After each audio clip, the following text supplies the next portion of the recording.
Hi guys, welcome back to my YouTube channel. So ಇವತ್ತು ನಮ್ಮ ಜೊತೆ ಆಫ್ಟರ್ ಲಾಂಗ್ ಟೈಮ್ ಒಬ್ರು ಗೆಸ್ಟ್ ಇದ್ದಾರೆ. ಸೊ ಅವ್ರು ಇಲ್ಲಿ ಕೂತ್ಕೊಂಡು ರೆಸ್ಟ್ ಮಾಡ್ತಾ ಇದ್ದಾರೆ. ಅವ್ರನ್ನ ಮಾತಾಡ್ಸೋಣ. ಸರ್, ನೀವು ಕಾಣಿಸ್ತಾ ಇಲ್ಲ ಅಂತ ಎಲ್ಲರೂ ಕೇಳ್ತಾ ಇದ್ದಾರೆ, ಯಾಕೆ ವಿಡಿಯೋ ಮಾಡ್ತಾ ಇಲ್ಲ, ಯಾಕೆ ವ್ಲಾಗ್ ಮಾಡ್ತಾ ಇಲ್ಲ ಅಂತ. ಯಾಕಂದ್ರೆ ಸರ್ ಸಿಕ್ಕಾಪಟ್ಟೆ ಬಿಸಿ ಇದ್ದಾರೆ, ಅದಕ್ಕೆ. ಹೈದರಾಬಾದ್ ಸೇರ್ಕೊಂಡಿದ್ಯಾ, ಅದಕ್ಕೆ.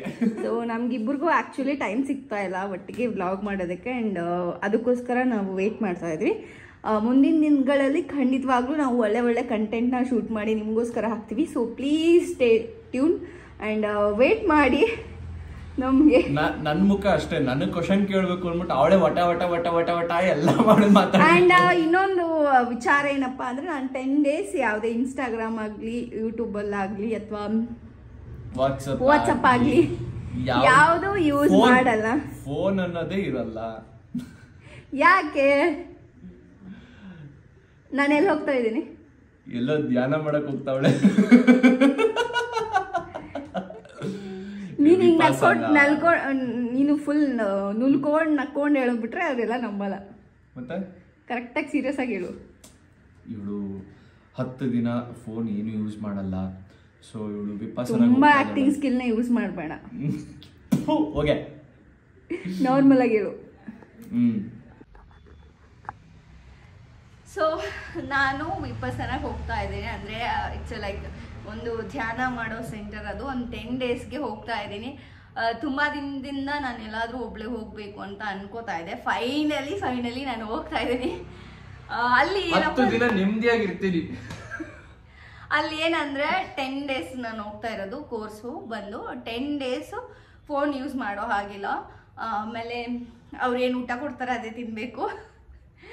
ಹೊರಗಡೆ ಫೋನು ಎಷ್ಟು ನೆಮ್ಮದಿಯಾಗಿರುತ್ತೆ ಹೇಳು. 10 ದಿನ ಯಪ್ಪ ಇವಳು ನನ್ನನ್ನು ಮುಟ್ತಾ ಇಲ್ಲ ಗುರು ಅಂತ ನಾನು ಮಿಸ್ ಮಾಡ್ಕೋತೀನಿ ನನ್ನ ಫೋನ್. ಆ್ಯಕ್ಚುಲಿ ನನಗೆ ಇದೊಂದು ದೊಡ್ಡ ಟಾಸ್ಕ್ ಏನಂದರೆ ಫೋನ್ ಬಿಟ್ಟಿರೋದೆ. ಬಿಕಾಸ್ ನಾನು ಫೋನ್ ಬಿಟ್ಟಿರೋದೇ ಇಲ್ಲ. ಒಂದು 5 ನಿಮಿಷ ನಾನು ಫೋನ್ ಬಿಟ್ಟಿರಲ್ಲ. ನಾನು ಮಲಗಿರುವಾಗ್ಲೂ ಅಷ್ಟೇ ನನ್ನ ಪಕ್ಕದಲ್ಲೇ ಇರ್ಬೇಕು ನನ್ನ ಫೋನು.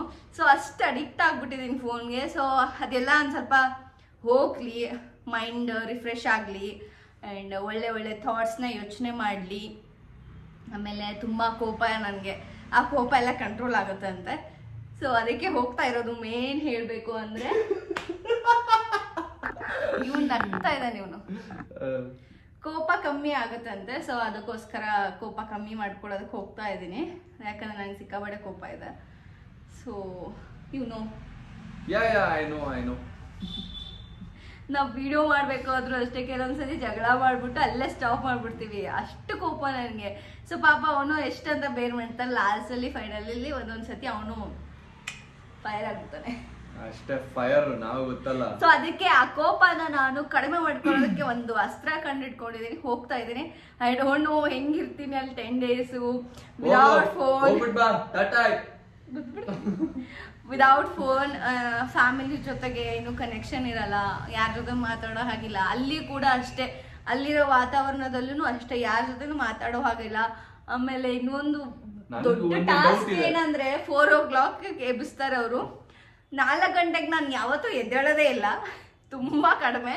ಅರ್ಲಿ ಮಾರ್ನಿಂಗ್ ಫ್ಲೈಟ್ ಬಿಟ್ರೆ ಇನ್ಯಾವುದಕ್ಕೂ ನಾನು 4 ಗಂಟೆಗೆ ಎದ್ದೇಳಲ್ಲ. ಈವನ್ ಶೂಟ್ ಇದ್ರು ಸಹ ನಾನು 4 ಗಂಟೆಗಾದ್ರೆ ಅಯ್ಯೋ 4 ಗಂಟೆಗೆ ಬೇಡ ಅಂತ ಇಲ್ಲ, ಅವಾಗ್ಲೇನೆ ಪ್ಯಾಚಪ್ ಮಾಡಿ ಬಂದ್ಬಿಡ್ತೀನಿ. ಸೊ ಈಗ ಅದೊಂದು ದೊಡ್ಡ ಟಾಸ್ಕ್. ಒಂದು ಕ್ವಶನ್ ಏನ್ ಗೊತ್ತಾ, ಯಾರ ಜೊತೆನೂ ಮಾತಾಡೋ ಹಾಗಿಲ್ಲ, ಫೋನ್ ಯೂಸ್ ಮಾಡೋ ಹಾಗಿಲ್ಲ. ಅವೇ ಮೇನ್ ನನ್ಗೆ, ಮಾತು, ಫೋನು. ಅದೇನ್ ಬದುಕಿರ್ತೀಯಾ ಅಂತ, ಏನೋ ಪ್ರಕಾರ ಹೋಗ್ಬಿಟ್ಟಿರ್ತೀಯಾ ಅಂತ ಏನೋ ಗೊತ್ತಿಲ್ಲ. ನಾನಂತೂ ಫಿಕ್ಸ್ ಆಗ್ಬಿಟ್ಟಿದ್ದೀನಿ ಮೈಂಡಲ್ಲಿ. ಇಲ್ಲ ನಾನು ಮಾಡಲೇಬೇಕು, 10 days ಕೋರ್ಸ್ ಮಾಡಲೇಬೇಕು ಅಂತ ಫಿಕ್ಸ್ ಆಗಿದ್ದೀನಿ. ಸೊ ಫೈನಲಿ ಹೆಂಗಿದ್ರು ನನಗೆ ಶೂಟ್ ಗ್ಯಾಪ್ ಸಿಕ್ಕಿದೆ, ಲಾಂಗ್ ಗ್ಯಾಪ್ ಸಿಕ್ಕಿದೆ ಶೂಟಿಂದ. ಸೊ ಟೈಮು ಕೂಡ ಬಂದಿದೆ, ಹೋಗೋಣ ಅಂತ ಫಿಕ್ಸ್ ಆಗಿದ್ದೀನಿ. ಸೀರಿಯಸ್ಲಿ ನನಗೆ ಒಂಥರ ಭಯ ಆಗ್ತದೆ ಗೊತ್ತಾ, ಇಷ್ಟು ನರ್ವಸ್ ಆಗ್ತಿದೆ ಅಂದ್ರೆ. ಅಯ್ಯೋ ಏನ್ ಮಾಡ್ತೀನಿ, ಇಷ್ಟು ಮಾತಾಡ್ತಾವಳೆ, ಭಯ ಇಲ್ಲ ಅಂದ್ರೆ ಎಷ್ಟು ಮಾತಾಡೋಳು. ನಾನು ಮಾತಾಡಲ್ಲ, ಅದಕ್ಕೆ ಎಲ್ಲಾನು ಈಗಲೇ ಮಾತಾಡಿ ರೆಕಾರ್ಡ್ ಮಾಡಿ ಹೋಗ್ಬಿಡ್ತೀನಿ. ಈ ಕಡೆ ಕಿವಿ ಬ್ಲಡ್ ಬರ್ತಾ ಇದೆ ನನಗೆ. ಈಗಲೇ ಮಾತಾಡ್ಬೇಕಲ್ಲ, 10 ದಿನ ಮಾತಾಡಲ್ಲ. ಇವನ್ ತಲೆ ತಿಂದು ಮೆದುಳಿಗೆ ಕೈ ಹಾಕಿ ತಿಂದ್ಬಿಡ್ತೀನಿ. ಎಷ್ಟೆಲ್ಲ ಆಯ್ತು ಅಂತ ಹೇಳು. ಸರಿ ಬಾ ಹೋಗೋಣ. ಸೊ ಈಗ ನಾನು ಡ್ರಾಪ್ ಮಾಡೋದಕ್ಕೆ ಮಿಸ್ಟರ್ ಶರತ್ ಅವರು ಬರ್ತಿದ್ದಾರೆ. ಯಾಕಂದರೆ 10 days ನಾನು ಇರಲ್ಲ ಅಲ್ಲ, ಅದಕ್ಕೆ ಸೆಂಡ್ ಆಫ್ ಕೊಡೋಕೆ ಬರ್ತಿದ್ದಾನೆ. ಸೊ ಇವಾಗ ಇನ್ನೊಂದೊಂದು ಬಿಗ್, ಸದ್ಯಕ್ಕೆ ಬಿಗ್ ಡ್ರೀಮ್ ಅಂತ ಅಲ್ಲ, ಎಕ್ಸ್ಪೀರಿಯನ್ಸ್ ಮಾಡೋದಕ್ಕೆ ಫಸ್ಟ್ ಟೈಮ್ ನಾನು ಫಸ್ಟ್ AC ಅದು ಟ್ರೈನಲ್ಲಿ ಹೋಗ್ತಾ ಇರೋದು. ಬಿಕಾಸ್ ಟ್ರೈನ್ ಜರ್ನಿ ಮಾಡೋದು ತುಂಬ ಕಡಿಮೆ, ತುಂಬ ರೇರಾಗೆ ನಾನು ಟ್ರೈನ್ಗೆ ಹೋಗೋದು, ತುಂಬ ರೇರು. ಅದರಲ್ಲೇ ಈ ಸತಿ ನಾನು ಒಬ್ಬಳೇ ಫಸ್ಟ್ AC ಹೋಗ್ತಾ ಇದ್ದೀನಿ. ಅದೊಂಥರ ಹೊಸ ಎಕ್ಸ್ಪೀರಿಯನ್ಸ್ ಮಾಡೋದಕ್ಕೆ ಹೋಗ್ತಾ ಇದ್ದೀನಿ. ಸೊ ಅದನ್ನು ಕೂಡ ಈ ಸತಿ ಎಕ್ಸ್ಪೀರಿಯನ್ಸ್ ಮಾಡ್ತೀನಿ, ಹೇಗಿದೆ ಅಂತ ತೋರಿಸ್ತೀನಿ ನಿಮಗೂ. ನನ್ನ ಎಕ್ಸ್ಪೀರಿಯನ್ಸ್ ಹೇಗಿದೆ ಅಂತ ನಿಮ್ಮ ಜೊತೆ ಶೇರ್ ಮಾಡ್ತೀನಿ. Because this is the last vlog.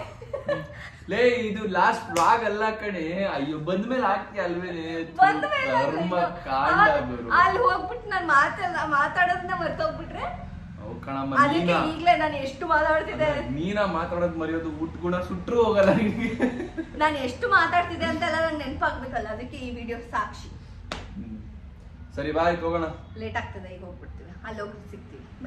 ಈಗ ನಾವು ರೈಲ್ವೆ ಸ್ಟೇಷನ್ ರೀಚ್ ಆದ್ವಿ.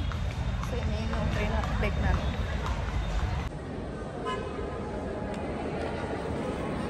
ನಾನೀಗ ಟ್ರೈನಲ್ಲಿದ್ದೀನಿ. And this is the first time ನಾನು ಫಸ್ಟ್ AC ಟ್ರಾವೆಲ್ ಮಾಡ್ತಿರೋದು. ಬಿಕಾಸ್ ನನಗೆ ಎವ್ರಿ ಟೈಮ್ ನಾನು ಬುಕ್ ಮಾಡಬೇಕಾದ್ರೆ ಎಲ್ಲ ಫುಲ್ ಇರ್ತಿತ್ತು, ವೇಟಿಂಗ್ ಲಿಸ್ಟಲ್ಲೇ ಇರ್ತಿತ್ತು. ಸೊ ನನಗೆ ಯಾವತ್ತೂ ಸಿಗಲಿಲ್ಲ. ಸೊ ಫೈನಲಿ ಈ ಸತಿ ಬೇಗನೆ ಬುಕ್ ಮಾಡಿದೆ. ಸೊ ಫೈನಲಿ ನಾನು ಟಿಕೆಟ್ ಸಿಕ್ತು. ಫಸ್ಟ್ ನಮಗೆ ಕ್ಯೂಟಾಗಿರೋ ರೋಸ್ ಕೊಟ್ಟು ವೆಲ್ಕಮ್ ಮಾಡಿಕೊಂಡ್ರು. ಅದಾದಮೇಲೆ ವೆಲ್ಕಮ್ ಡ್ರಿಂಕ್ ಅಂತ ಸೂಪ್ ಕೊಟ್ಟಿದ್ರು, ಟೊಮೆಟೊ ಸೂಪು. ಸೊ ಅದೂ ಚೆನ್ನಾಗಿತ್ತು. ನಾರ್ ಸೂಪ್ ಅದನ್ನೇ ಹಾಟ್ ವಾಟರಲ್ಲಿ ನಾವೇ ರೆಡಿ ಮಾಡ್ಕೊಂಡು ಕುಡಿಬೇಕು. But it was nice actually. ಆಮೇಲೆ ಅವ್ರು ಬಂದೆಲ್ಲ ಹೇಳ್ತಾರೆ ದಟ್ ನಿಮ್ಗೆ ಏನಾದರೂ ಪ್ರಾಬ್ಲಮ್ ಇದ್ದರೆ ಹೇಳಿ, ಏನಾದರೂ ಮೆನುವಲ್ಲಿ ಏನಾದರೂ ನಿಮ್ಗೆ ವ್ಯತ್ಯಾಸ ಅನಿಸಿದ್ರೆ ಹೇಳಿ, ಚೆನ್ನಾಗಿಲ್ಲ ಅಂದ್ರೂ ಹೇಳಿ ಅಂತ. ಸೊ ಓಕೆ ಅದೆಲ್ಲ ಮಾತಾಡ್ಬಿಟ್ಟು ಹೋದರು. ಆ್ಯಂಡ್ ನಾನೀಗ ಸೂಪ್ ಕುಡಿದು ಸ್ವಲ್ಪ ಹೊತ್ತು ಕೂತ್ಕೊಂಡಿದ್ದೀನಿ. ಅದಾದಮೇಲೆ ಸ್ವಲ್ಪ ಫ್ರೆಶ್ ಅಪ್ ಆಗಿ ಆಮೇಲೆ ಮಲ್ಗೋಕ್ಕೆ ರೆಡಿ ಆಗ್ತೀನಿ. ಹೆಂಗಿದೆ ಅಂತೆಲ್ಲ ತೋರಿಸ್ತೀನಿ ನಿಮಗೂ ಕೂಡ. ಐ ಹೋಪ್ ಸೊ ನಿಮ್ಗೆಲ್ಲರೂ ನೋಡಿರ್ತೀರ, ನೋಡದೇ ಇರೋರು ಇದನ್ನು ನೋಡಿ ಈಗ. ಓಕೆ, ಸೊ ಒಂದು ಟೂರ್ ಮಾಡೋಣ ಈಗ. ಓಕೆ ಮಾಡ್ತೀನಿ. ಇಲ್ಲಿ ಮಿರರ್ ಇದೆ, ಇಲ್ಲೊಂದಿರುತ್ತೆ, ಇಲ್ಲೊಂದಿರುತ್ತೆ, ಇಲ್ಲೊಬ್ರು ಮಲ್ಗೋದು, ಇಲ್ಲೊಬ್ರು ಮಲ್ಗೋದು. ಅಂದರೆ ದಿಸ್ ಈಸ್ 4 ಕೂಪೆ, ಅಂದರೆ 4 ಜನದ್ದು. ಆಮೇಲೆ 2 ಕೂಪೆ ಬರುತ್ತೆ. ಅದನ್ನು ನಾವು ಬಿಫೋರ್ ಹೇಳಿರಬೇಕು, ಅವ್ರಿಗೆ ಒಂದು ಲೆಟರ್ ಕಳಿಸ್ಬೇಕು 2 ಕೂಪೆ ಬೇಕು ಅಂತ. ಆ್ಯಂಡ್ ಮೇ ಬಿ ಬುಕ್ ಮಾಡಬೇಕಾದ್ರೂ ನಾವು ಹಾಕ್ಬೇಕು ಅನ್ಸುತ್ತೆ, ಬಟ್ ನಾನು ಹಾಕಿಲ್ಲ. ಸೊ ಅದಕ್ಕೆ ನನಗೆ 4 ಕೂಪೆ ಸಿಕ್ಕಿರೋದು. ಇದೊಂದು ಟೇಬಲ್ ಇದೆ, ಸೊ ದ್ಯಾಟ್ ನಾವಿಲ್ಲಿ ಏನಾದರೂ ಸ್ನ್ಯಾಕ್ಸ್ ಊಟ ಎಲ್ಲ ಇಟ್ಕೊಂಡು ತಿನ್ಬೋದು. ಇದು ಅದೇ ಸೂಪ್ ಜೊತೆ ಕೊಟ್ಟಿರೋದು ಸ್ಟಿಕ್ಕು, ಏನು ಬಿಸ್ಕೆಟ್ ಸ್ಟಿಕ್ ಇದೆ. ಡಸ್ಟ್ಬಿನ್ನು, ಆಮೇಲೆ ಇಲ್ಲಿ ನಾನು ಮಲ್ಗೋದು. ಸೊ ಇದು ನನ್ನ ಬೆಡ್ಡು. ನಮಗೆ ಇವರೇ blanket plus bedsheet, pillow cover, ಆಮೇಲೆ ಟವಲ್ಲು ಕೊಡ್ತಾರೆ. Pillow and this is curtain, maybe ಕರ್ಟನಾ ಅಥವಾ ನೋ ಬ್ಲ್ಯಾಂಕೆಟ್. ಸೊ ಈ ಥರ ಇದೆ. ಆ್ಯಂಡ್ ಇಲ್ಲಿ ಒಂದು ರೂಮ್ ಥರ ಇದೆ ಅದು, ಸೊ ದ್ಯಾಟ್ ಪ್ರೈವಸಿ ಇರಲಿ, ಯಾರೂ ಬರಬಾರ್ದು ಅಂತ. ಸೊ ಈ ಥರ ಇರುತ್ತೆ ರೂಮ್ ಥರ. ಆಮೇಲೆ ಇಲ್ಲಿ ಕರ್ಟನ್ ಕ್ಲೋಸ್ ಆಗಿದೆ, ಇಲ್ಲಿ ತೆಗಿಬೋದು, ಸ್ಲೈಡ್ ಮಾಡೋದು. ಇದು ಬಂದು ಹೊರಗಡೆ ನೀವು. ಸೊ ಈ ಥರ ಇರುತ್ತೆ, ಅಲ್ಲಿ ಬಾಕ್ಸ್ ಇದೆಯಲ್ಲ ಅದೆಲ್ಲ ಒಂದೊಂದೊಂದೊಂದು ಕೂಪಿದ್ದಾರೆ.